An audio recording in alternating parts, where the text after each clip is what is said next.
ಗುರು ಹೇಗಿದ್ದೀರಾ? ನಾನು ಗುರು, ನಿಮ್ಮ ಪಲ್ಲವಿ. ಗುರು, ನಿನ್ನೆ ಬಿಗ್ ಬಾಸ್ ಮನೆಯಲ್ಲಿ ನನಗೆ ಒಂದಷ್ಟು ಮೆಮೊರೀಸ್ ರೀಕ್ಯಾಪ್ಚರ್ ಆದಂಗೆ ಆಯಿತು. ಯಾಕಂದರೆ ಹಳೇ ಫ್ರೆಂಡ್ಶಿಪ್ಪನ್ನು ಮತ್ತೆ ಅವ್ರು ನೆನಪು ಮಾಡಿಕೊಂಡು ಒಂದಾದ್ರಲ್ಲ, ಸೊ ಅದು ಸಖತ್ತೇ ಇಷ್ಟ ಆಯಿತು ನನಗೆ. ಅದಕ್ಕೂ ಮುಂಚೆ ಬಿಗ್ ಬಾಸ್ ಅವರು ನೆನ್ನೆ ಒಂದು ಟಾಸ್ಕ್ ಕೊಟ್ಟಿದ್ದಾರೆ, ಪಂಚಿಂಗ್ ಟಾಸ್ಕ್. ಸೊ ಆ ಟಾಸ್ಕಲ್ಲಿ ಬಂದು ಎಲ್ಲರೂ ಸಹ ಅವರವರ ಫೀಲಿಂಗ್ಸನ್ನು ಶೇರ್ ಮಾಡಿಕೊಂಡ್ರು. ಹೊರದವ್ರು ಬಂದು ಕಾರ್ತಿಕ್ ಅವ್ರ ಬಗ್ಗೆ ಇದ್ದಂತಹ ಕೋಪವನ್ನು ಹೇಳಿದ್ರು, ಅಲ್ಲಿ ಕ್ಲಾರಿಟಿಯನ್ನು ಕೊಟ್ಟರು. ಆ್ಯಂಡ್ ತುಕಾಲಿ ಸಂತೋಷ್ ಅವ್ರು ಬಂದು ಪ್ರತಾಪ್ ಬಗ್ಗೆ ಇರುವಂಥ ವಿಷಯವನ್ನು ಕ್ಲಿಯರ್ ಮಾಡಿಕೊಂಡ್ರು, ಮತ್ತು ಸಂಗೀತ ಬಗ್ಗೆ ಇರುವಂಥ ವಿಷಯವನ್ನು ಕ್ಲಿಯರ್ ಮಾಡಿಕೊಂಡ್ರು. ಹಾಗೆ ಪ್ರತಾಪ್ ಅವ್ರು ಬಂದು ವಿನಯ್ ಅವ್ರ ಬಗ್ಗೆ ಇರುವಂತಹ ವಿಷಯದ ಬಗ್ಗೆ ಒಂದಷ್ಟು ಪಂಚುಗಳನ್ನ ಕೊಟ್ಕೊಂಡು ಡೈಲಾಗನ್ನು ಹೊಡೆದ್ರು. ಬಟ್ ಏನೇ ಆಗಲಿ, ವಿನಯ್ ಅವ್ರು ಹೇಳ್ತಿದ್ರು, ನೀನು ಯಾವುದೋ ಸ್ಟೇಜ್ ಸಿಕ್ಕಿದಾಗ ನನ್ನ ಬಗ್ಗೆ ಅಸಂಬದ್ಧ ಪದ ಅಂತ ಸ್ಟೇಟ್ಮೆಂಟ್ಗಳು ಕೊಡ್ತೀಯಲ್ಲ, ಅದನ್ನು ಕಡಿಮೆ ಮಾಡು, ನಾನು ಯಾವತ್ತೂ ಸಹ ಆ ಥರ ಮಾತಾಡಲ್ಲ ಅನ್ನೋ ಥರ ಹೇಳಿದರು. ಬಟ್ ಪ್ರತಾಪ್ ಅವರು ಇಲ್ಲ, ನೀವು ಹೆದರಿಸಿದ ತಕ್ಷಣ ನಾನು ಇಲ್ಲಿ ಹೆದರ್ಕೊಳ್ಳಲ್ಲ, ಇಲ್ಲಿ ಯಾರು ಹೆದರ್ಕೊಳ್ಳೋರು ಇಲ್ಲ ಅನ್ನೋ ಥರ ಆ್ಯಕ್ಟಿಂಗ್ ಎಲ್ಲ ಮಾಡಿಕೊಂಡು ವಿನಯ್ ಅವ್ರಿಗೆ ಟಾಂಗ್ ಕೊಡ್ತಾಯಿದ್ರು, ಮಾತು ಹೇಳ್ತಾಯಿದ್ರು. ಸೊ ಈ ರೀತಿ ಪ್ರತಾಪ್ ಅವರಲ್ಲಿ ಆದಂತಹ ಬದಲಾವಣೆಗಳನ್ನ ಕಾರ್ತಿಕ್ ಅವರು ಸಹ ಒಪ್ಕೊಳ್ಳಲಿಲ್ಲ. ಏನು ಇಷ್ಟು ಚೇಂಜ್ ಆಗ್ಬಿಟ್ಟ, ಮೊದಲಿನ ಥರ ಪ್ರತಾಪ್ ಇದ್ದಿದ್ರೆ ನಾನು ಡೆಫಿನೆಟ್ಲಿ ಪ್ರತಾಪ್ ಹತ್ರ ನನಗೆ ಇಷ್ಟಪಡ್ತಾ ಇದ್ದೆ. ಬಟ್ ಇವಾಗ ಬೇರೆ ಪ್ರತಾಪ್ ಇದ್ದಾನೆ, ಆ ಪ್ರತಾಪ್ ನಮಗೆ ಇಷ್ಟ ಆಗ್ತಾಯಿಲ್ಲ ಅನ್ನೋ ಒಂದು ಮಾತನ್ನು ಹೇಳಿದ್ರು ಕಾರ್ತಿಕ್ ಅವರು.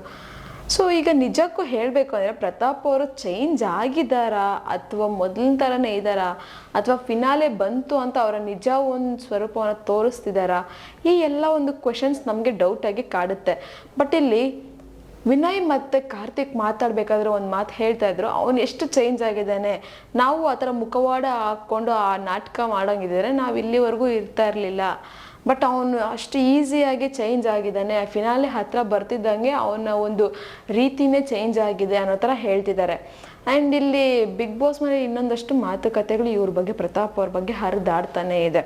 ಸೊ ಇದ್ರ ಬಗ್ಗೆ ಒಂದು ಪ್ರತಾಪ್ ಅವ್ರು ಹೇಳಿ ಹೋಗಿ ಕೂತ್ಕೊತಾರೆ, ಅವ್ರ ಮಧ್ಯೆ ಒಂದಷ್ಟು ಸಾಕಷ್ಟು ಜೋರು ಜಗಳನೇ ಆಗೋ ರೀತಿ ಕಾಣಿಸುತ್ತೆ ಅಲ್ಲಿ ಪ್ರತಾಪ್ ಮತ್ತು ವಿನಯ್ ಅವ್ರ ಮಧ್ಯೆ.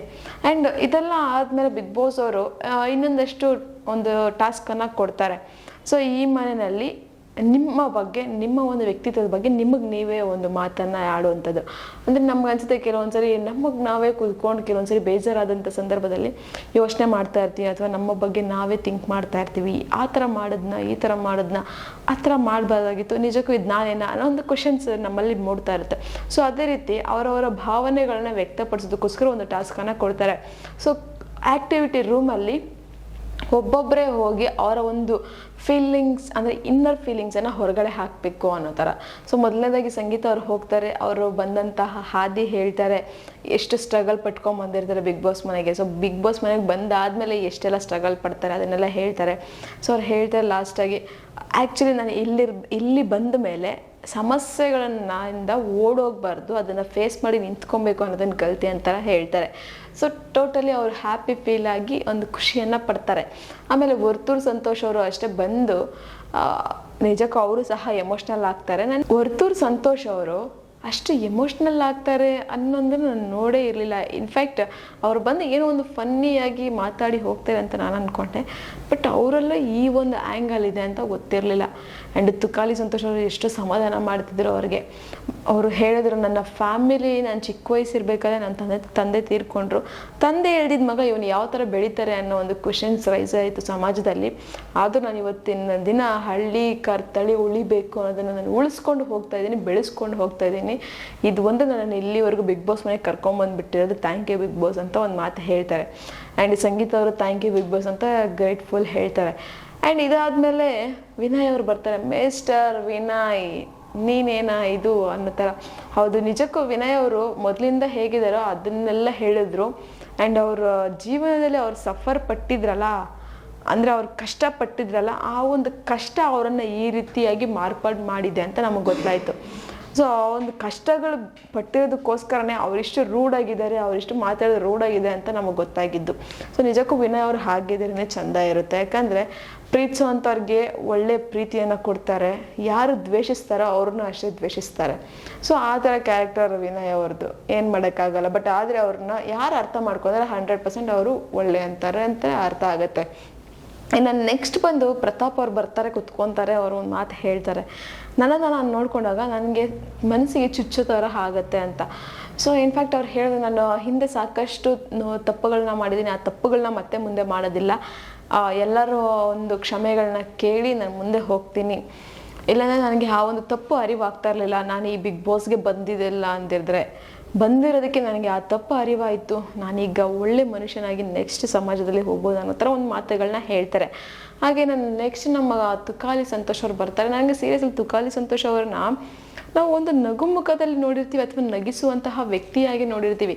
ಬಟ್ ಯಾವಾಗಲೂ ಅಷ್ಟೇ, ಒಬ್ಬ ನಗಿಸುವಂತಹ ವ್ಯಕ್ತಿಯ ಹಿಂದೆ ಸಾಕಷ್ಟು ನೋವಿನ ದಿನಗಳು ಇರುತ್ತೆ ಅಂತ ನಮ್ಗೆ ಗೊತ್ತಾಯಿತು.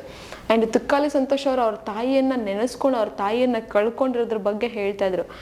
ಅವರು ದುಡ್ಡಿನ ಒಂದು ಆಸೆಗೋಸ್ಕರ ಅಂತನೋ ಅಥವಾ ಜಿಪುಣತನ ಮಾಡಿ ಕೊನೆಗೆ ಅವ್ರ ತಾಯಿಯ ಪ್ರಾಣ ಹೋಗುವಂಥ ಲೆವೆಲ್ಗೆ ಹೋಯ್ತು.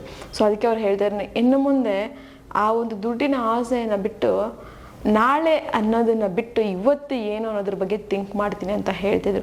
ಬಟ್ ನಂಗೆ ಅದಕ್ಕೂ ನಿಜ ಇಷ್ಟ ಆಯಿತು. ಯಾಕಂದರೆ ಈಗ ಅಟ್ಲೀಸ್ಟ್ ಅವ್ರ ವೈಫನ್ನಾದರೂ ಒಂದು ಆ ಥರ ಚೆನ್ನಾಗಿ ನೋಡ್ಕೊಂಡ್ರೆ ಇಷ್ಟ ಆಗುತ್ತೆ. ಈಗ ಅವ್ರ ವೈಫನ್ನು ತುಂಬ ಇಷ್ಟಪಡ್ತಾರೆ.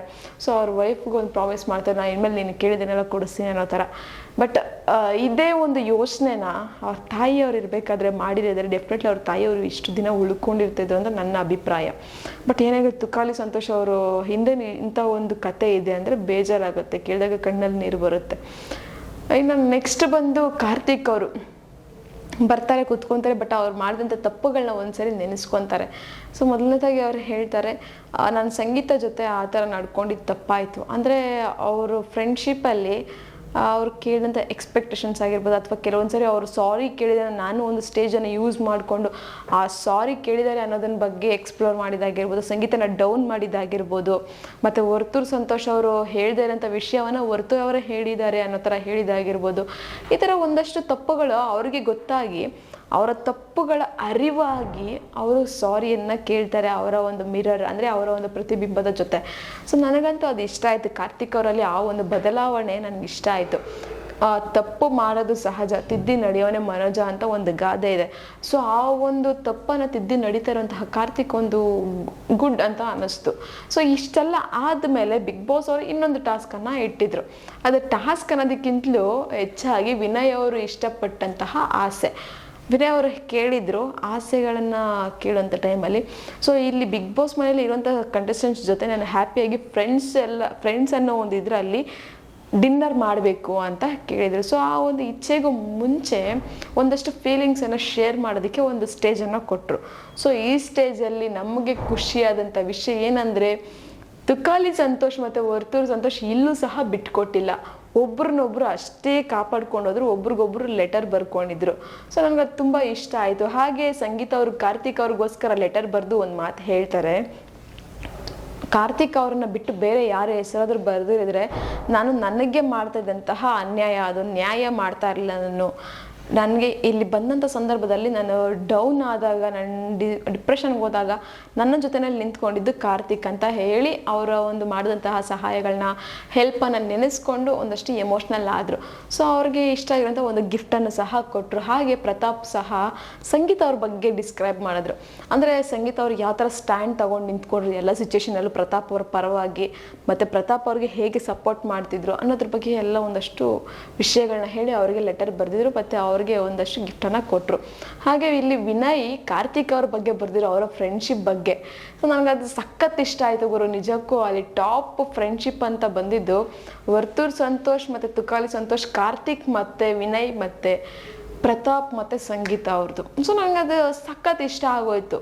ಯಾಕಂದರೆ ಇಲ್ಲಿ ವಿನಯ್ ಅವರ ಸೆಂಟೆನ್ಸಲ್ಲಿ ಏನಿತ್ತು ಅಂದರೆ ಒಂದಷ್ಟು ಎಮೋಷನ್ಸನ್ನು ಕ್ಯಾರಿ ಮಾಡಿದ್ರು ಅವರು. ಇಷ್ಟು ವರ್ಷಗಳ ಫ್ರೆಂಡ್ಶಿಪ್ಪನ್ನು ನಾನು ಕಳ್ಕೊಳ್ಳೋದಕ್ಕೆ ಇಷ್ಟಪಡಲ್ಲ, ಮತ್ತು ಕಳ್ಕೊಳ್ಳೋದು ಇಲ್ಲ. ನಿನಗೆ ಯಾವತ್ತೇ ಆಗಲಿ ಏನೇ ಕಷ್ಟ ಬರಲಿ, ಮೊದಲನೇದಾಗಿ ನಿನ್ನ ಒಂದು ಬ್ರದರ್ ಆಗಿ ಮತ್ತು ಫ್ರೆಂಡ್ ಆಗಿ ಎಲ್ಲ ಸಂದರ್ಭದಲ್ಲಿ ನಿನ್ನ ಸಪೋರ್ಟಾಗಿ ನಿನ್ನ ಬೆನ್ನಿಂದ ಇರ್ತೀನಿ, ನಿನ್ನ ಪಕ್ಕದಲ್ಲೇ ಇರ್ತೀನಿ ಅಂತ ಒಂದು ಮಾತು ಹೇಳಿದರು. ನಿಜಕ್ಕೂ ಆ ಒಂದು ಮಾತುಗಳನ್ನ ಕೇಳಿ ನಮಗೆ ವಿನಯ್ ಅವರು ಹೀಗ ಅಂತ ಒಂದು ಡೌಟ್ ಬಂತು. ಒಂದು ಕಾರ್ತಿಕ್ ಅವರು ಅಷ್ಟೇ ಒಂದು ಮಾತು ಹೇಳಿದ್ರು, ಎಷ್ಟೋ ಸಂದರ್ಭಗಳಲ್ಲಿ ನನ್ನ ಹತ್ರ ದುಡ್ಡು ಇಲ್ದಿರೋಂಥ ಟೈಮಲ್ಲಿ ₹1 ಕೇಳ್ತಾ ಇರಲಿಲ್ಲ, ಮನೆಗೆ ಕರ್ಕೊಂಡೋಗಿ ಊಟ ತಿನ್ನಿಸಿ ಅಲ್ಲೇ ಮಲಗಿಸಿ ಬೆಳಗ್ಗೆ ಕಳಿಸ್ತಾ ಇದ್ದ ಅಂಥ ಒಂದು ಗುಣ ವಿನಯ್ದು. ನನ್ನ ಲೈಫಲ್ಲಿ ಕಳ್ಕೊಳೋದಕ್ಕೆ ಇಷ್ಟಪಡೋದು ಇಲ್ಲ ಅಂತ ಹೇಳಿದ್ರು. ಸೊ ನಿಜಕ್ಕೂ ವಿನಯ್ ಅವರ ಗುಣ ಇಲ್ಲಿ ಎಷ್ಟು ಎಂಥದ್ದು ಅಂತ ಎಲ್ಲ ನಮಗೆ ಗೊತ್ತಾಗುತ್ತೆ. ಆ್ಯಂಡ್ ಇನ್ನು ಹೇಳಲೇಬೇಕಾಗಿಲ್ಲ, ಕಾರ್ತಿಕ್ ಅವರು ಸಂಗೀತ ಅವ್ರಿಗೋಸ್ಕರ ಸಾರಿ ಕೇಳೋ ಥರ ಒಂದು ಸಾರಿ ಲೆಟರನ್ನು ಬರೆದಿದ್ರು ಮತ್ತು ಥ್ಯಾಂಕ್ ಯು ಲೆಟರನ್ನು ಬರೆದಿದ್ರು. ಸೊ ಈ ರೀತಿ ಒಬ್ರಿಗೊಬ್ರು ಲೆಟರ್ ಬರೆದು ಒಬ್ರಿಗೊಬ್ರು ಗಿಫ್ಟನ್ನು ಎಕ್ಸ್ಚೇಂಜ್ ಮಾಡಿಕೊಂಡ್ರೆ ಅವರ ಮಧ್ಯೆ ಇದ್ದಂತಹ ಮಿಸ್ಅಂಡರ್ಸ್ಟ್ಯಾಂಡಿಂಗ್ಸ್ ಎಲ್ಲ ಅಲ್ಲಿಗೆ ಹೋಯಿತು.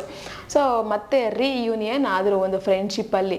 ಸೊ ಇಷ್ಟೆಲ್ಲ ನಡೆದ್ರೆ ಮತ್ತು ಡಿನ್ನರ್ ಅಂತೂ ಸಖತ್ತಾಗಿ ಎಂಜಾಯ್ ಮಾಡ್ತಾಯಿದ್ರು ಅಲ್ಲಿರೋಂಥ ಕಂಟೆಸ್ಟೆಂಟ್ಸ್. ನನಗೂ ಇಷ್ಟ ಆಯಿತು ಅವ್ರನ್ನ ಆ ಥರ ನೋಡಿ, ತುಂಬ ಖುಷಿ ಆಯಿತು. ಒಟ್ಟಲ್ಲಿ ನಿನ್ನೆ ಒಂದು ಎಪಿಸೋಡಲ್ಲಿ ಒಂದು ಕೋಪಗಳನ್ನು ಹೊರಗಡೆ ಹಾಕಿ ಅವರ ಒಂದು ವ್ಯಕ್ತಿತ್ವವನ್ನು ಹುಡುಕಿಕೊಂಡು ಅವರ ಒಂದು ಫ್ರೆಂಡ್ಸ್ ಜೊತೆ ಒಂದಾಗುವಂಥ ಸಂದರ್ಭವನ್ನು ಸೃಷ್ಟಿ ಮಾಡಿದರು. ಇಷ್ಟೆಲ್ಲ ನಡೆದಂತಹ ಬಿಗ್ ಬಾಸ್ ಮನೆಯಲ್ಲಿ ಇವತ್ತಿನ ಅಥವಾ ನಾಳೆ ಎಪಿಸೋಡಲ್ಲಿ ಏನು ನಡೆಯುತ್ತೆ ಅಂತ ನೋಡಬೇಕಲ್ವಾ. ಇವತ್ತು ಒಂದಾಗಿದ್ದವ್ರು ಮತ್ತೆ ನಾಳೆ ಏನಾಗ್ತಾರೋ ಹೇಳೋಕ್ಕಾಗಲ್ಲ. ಬಟ್ ಏನೇ ಆಗಲಿ ಅವರ ಫ್ರೆಂಡ್ಶಿಪ್ ಮೇಲೆ ಯಾರ ದೃಷ್ಟಿನೂ ಬೀಳದೇ ಇರಲಿ ಅಂತ ನಾನು ಕೊನೆಯದಾಗಿ ಹೇಳ್ತೀನಿ. ನಿಮ್ಗೇನು ಅನ್ನಿಸ್ತು ಅವರ ಒಂದು ಫ್ರೆಂಡ್ಶಿಪ್ ರೀಯೂನಿಯನ್ ಆಗಿರೋದ್ರ ಬಗ್ಗೆ ಒಂದು ಕಮೆಂಟ್ ಬಾಕ್ಸಲ್ಲಿ ಕಮೆಂಟನ್ನು ಹಾಕಿ. ನಾನು ಹೇಳಿದಂಥ ಇನ್ಫಾರ್ಮೇಷನ್ ನಿಮಗೆ ಇಷ್ಟ ಆಗಿದ್ರೆ ಒಂದು ಲೈಕ್ ಮಾಡಿ, ಶೇರ್ ಮಾಡಿ, ದಯವಿಟ್ಟು ಸಬ್ಸ್ಕ್ರೈಬನ್ನು ಮಾಡ್ಕೊಳ್ಳಿ. ಇದೇ ಥರ ಇನ್ನಷ್ಟು ವಿಡಿಯೋಸ್ಗೋಸ್ಕರ ನೀವು ನೋಡ್ತಾ ಇರಿ ನಮ್ಮ ಚಾನಲನ್ನು.